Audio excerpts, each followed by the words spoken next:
Holler If You Hear Me by Gregory Michie. I selected this book because the title made me think about myself. When I was in elementary school, I was a very talkative student. Before I read this book, I assumed it was about a child that would talk a lot during class and would be very disruptive. About the author. Gregory Michie is a professor at the University of Illinois. He taught in a Chicago public school for 9 years. He was born in 1963 and is now 55 years old. 3 main points. Number 1. It is essential to have control over your students but still have them able to participate in class.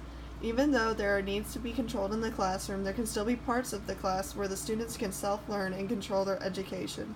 Gregory Michie asked his students to learn and present any song of the student's choice, not realizing that some of the songs chosen were not appropriate. This was a learning lesson for him when a teacher came up to him and said one of his students said it was okay for her to study a vulgar song because Mr. Michie said so. The second theme is how much personal expression through physical touch can you show without breaking the rules. Gregory Michie did not do well with this concept. There was a student spreading rumors about Mr. Michie saying he was inappropriate with her.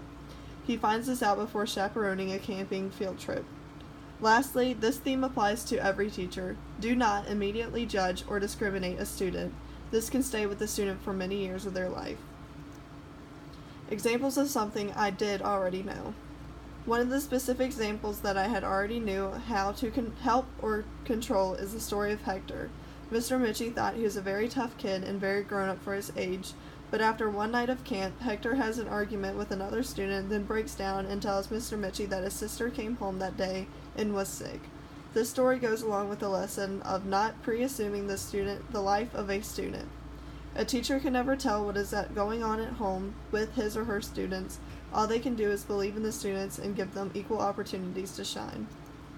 Examples of things I did not know. One of the main points that I have not put much thought into before reading was the idea of control in the classroom.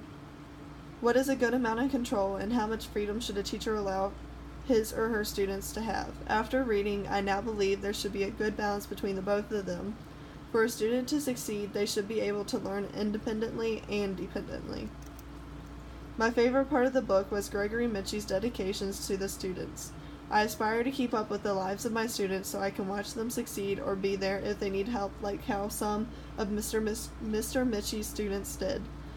I also believe keeping up with the students after they leave the school is important for the teacher. I think it will make the teacher care more about his or her job and care more about how they will perform and the outcome of the students. The only part of the book that made me uncomfortable was the incident where a student was spreading rumors about Mr. Michie saying he touched her inappropriately. The reason this made me so uncomfortable is because she was not telling the truth, meaning anyone can tell lies that could ruin the teacher's life.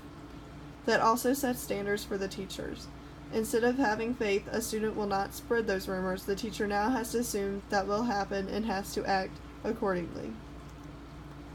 I most definitely recommend this book. Holler If You Hear Me is a great guide for any new teacher. This book is full of examples of what to do and what not to do.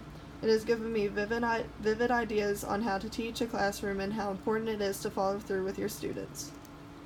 I feel that I was already shaped as a teacher because of past assignments and participating in a mentorship program, but this book also showed me how important it was to get to know the students and how knowing them on a deeper level affected teaching them. When a teacher knows more about the students, it becomes easier to teach because I believe there is a newfound respect for teacher to student and student to teacher.